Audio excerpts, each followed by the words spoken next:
Good morning, friends. I am Pastor Michelle at Harmony Creek Church, and I wanted to go ahead and give you my sermon today, which is called, my sermon title is Joyful Anyway, and it's based on the passage from Mark 9, verses 38 through 40, actually with other verses as well. But let me just go ahead and dive right into my passage, into my sermon that is based on that passage. Okay. So back in April, the Sunday after Easter, at Harmony Creek Church, we did an Ask the Pastor Sunday. And I have to say, there were so many questions that people asked that it drove me to want to dive deeper into those questions. So I set aside a bunch of questions that I was going to take time to turn into a sermon. And so there were so many of them that I have sermon material for the rest of the year. So this week, the question that I was going to answer was, how do we faithfully live in a world with people who not only disagree with us, but they deny our dignity, question our humanity, and believe we're outside of God's love? Now, full transparency, that may not be word for word exactly what the question was. But I think it all boils down to this, how do we live in this world with difficult people? That's a difficult question. For me, it's also a personal question. As I've talked before in my sermons about how my family holds very different theological beliefs than I do. And over the years, we've had painful disagreements, painful conversations. There are places where we probably will never agree, especially around LGBT plus inclusion and what it means to faithfully follow Jesus and whether or not I'm going to heaven or hell. Those are things that we're probably never going to agree on. All these things don't make for good dinner time conversations. So that's why we don't usually bring them up anymore. But something happened recently. My mom was diagnosed with Parkinson's disease. And I have to say that all those theological debates, all those differences, all the things that could keep us apart, I feel like those things started to not matter as much because what mattered was my mom. What matters now is my mom. We're finding ourselves coming together, not because we have finally reached agreement, but because we love the same person. Our common ground didn't erase our differences. It reminded us that love can sometimes be bigger than those differences. And so as I sat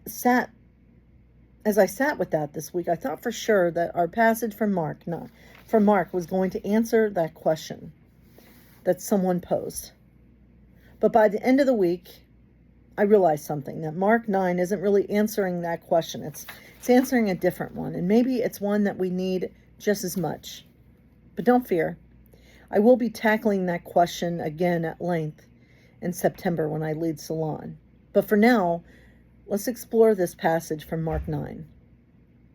So earlier in Mark, Jesus had just come down from the Mount of Transfiguration. We had this story of the Transfiguration in Mark 8.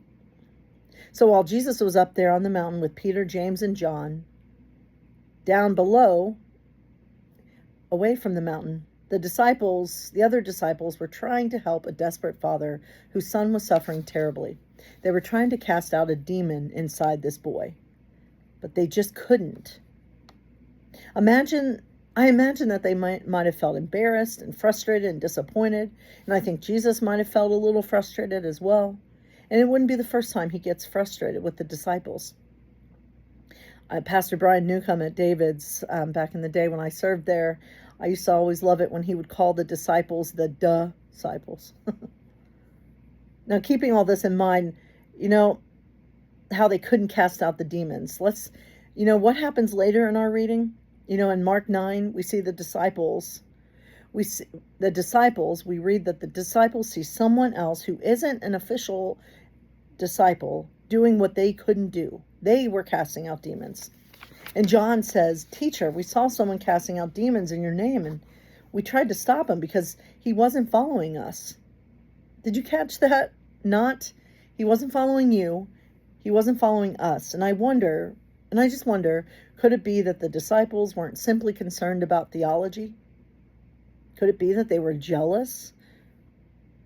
Could it be they had just failed? Now somebody outside their little circle was succeeding.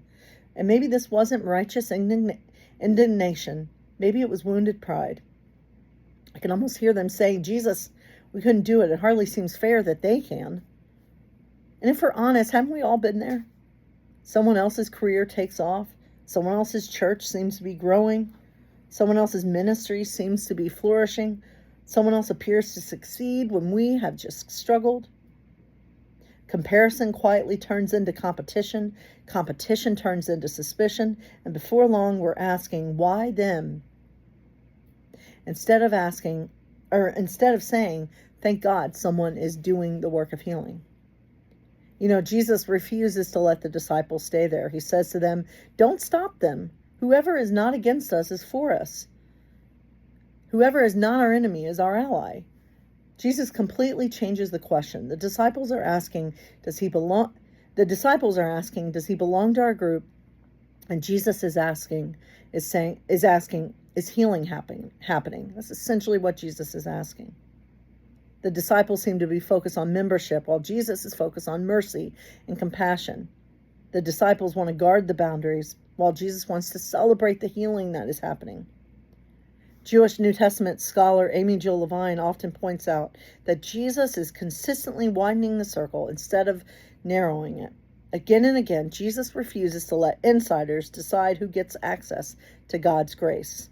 God's work is always larger than our categories. Wherever we might draw boundaries, Jesus will be right behind us with an eraser, getting rid of those barriers. You can see that illustrated in the bulletin cover. And that's from one of my favorite illustrators, The Naked Pastor.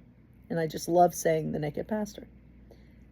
So the disciples thought that they could call dibs on Jesus. But let's remember that Jesus is undibbable. Just wanted to say that word at least once. The kingdom of God doesn't belong to any one group, one denomination, or one church. Churches are not in competition with each other. We here at Harmony Creek Church, we are not competing with Good Shepherd. We're not competing with David's. We're not competing with the Methodist Church or the Catholic Church. We aren't trying to be, I don't think, the best church. We're just trying, I think, to live out the gospel as best as we can and to follow in the way of Jesus, to love in the way of Jesus.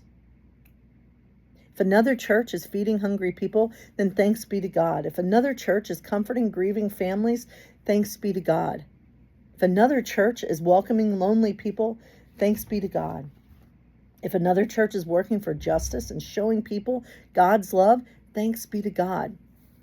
I don't think the goal for churches should be to build the biggest and the bestest church ever. The goal, I think, at the end of the day, is to live out the way of Jesus, is to help build God's kingdom on earth as it is in heaven. And I think that's what Jesus is trying to teach the disciples. Stop worrying about who gets the credit. Just celebrate that the healing is being done. Just celebrate the mercy. Celebrate wherever God is already at work. And maybe I think that's where joy begins. That's when we can be joyful anyway. Writer Kate Bowler reminds us that joy isn't something we experience only after life gets cleaned up. Joy doesn't wait until everyone agrees. Joy doesn't arrive once every conflict has been resolved. Joy often shows up right in the middle of life's messiness. We can be joyful anyway. And this reminds me of one of my favorite books, The Book of Joy. In it, Archbishop Desmond Tutu and the Dalai Lama spend time reflecting on joy together. One is a Christian archbishop and the other is a Buddhist spiritual leader, but neither abandon their belief. Neither pretend their differences don't matter. They don't become friends because they agree on everything.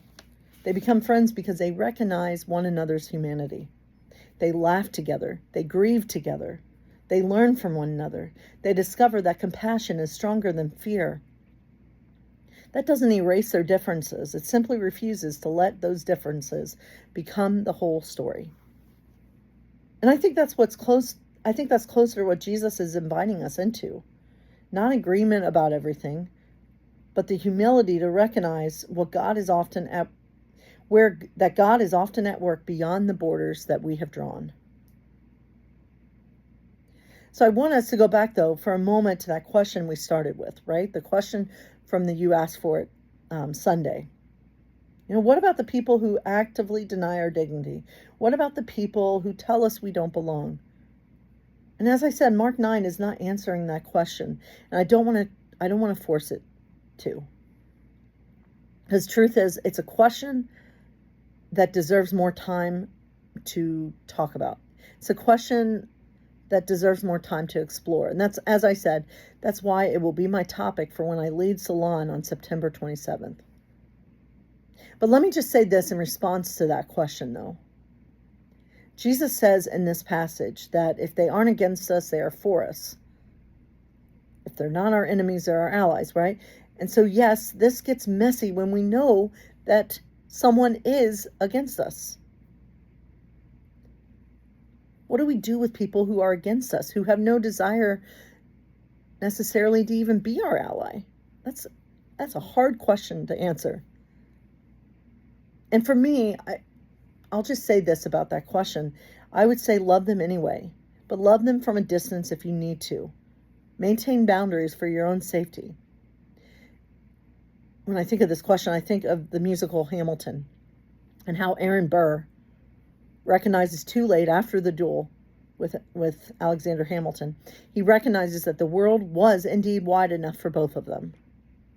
He recognizes it too late because he had already shot Alexander Hamilton.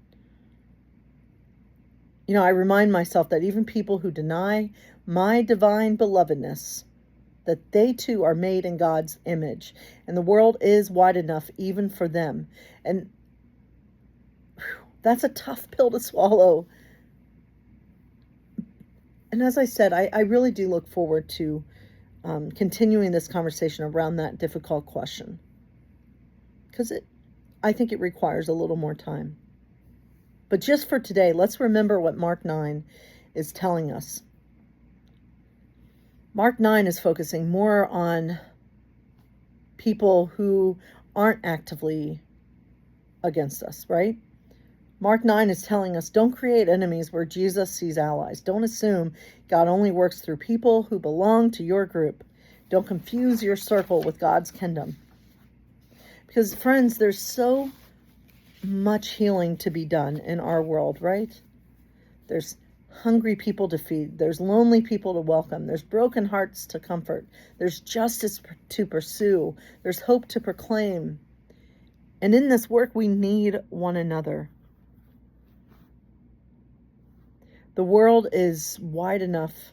God's love is wide enough. God's kingdom is wide enough. So may we have the humility to celebrate and find joy wherever we find God working. May we also find the courage to join in that work. And I'd like to add that may we have the wisdom to maintain boundaries when we need to. And may we continue to discover that even in the middle of a messy and divided world, that we can be joyful anyway. That we can find joy even in the midst of the mess. So let's remember that, my friends. And let's remember that every single one of us is made in God's image. Much love, my friends. God bless you.